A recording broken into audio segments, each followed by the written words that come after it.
Jangan men xiêm ca chu bằng vai cả cha ba bên ngam nhớ ia ta chung sai bangan ya pi ngama wat la ya ngapila ngapai perkataan kita berbagi no ya sakan dengan pensau tu ya kacing I jangan ngampai berkat bakin cu ikmat weyana sakan dengan keren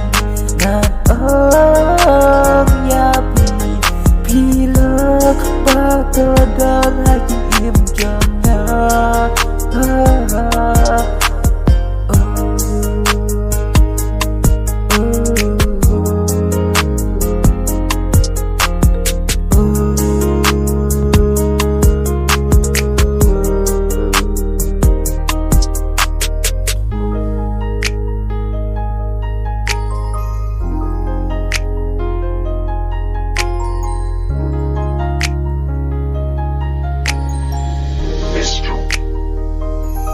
Ngati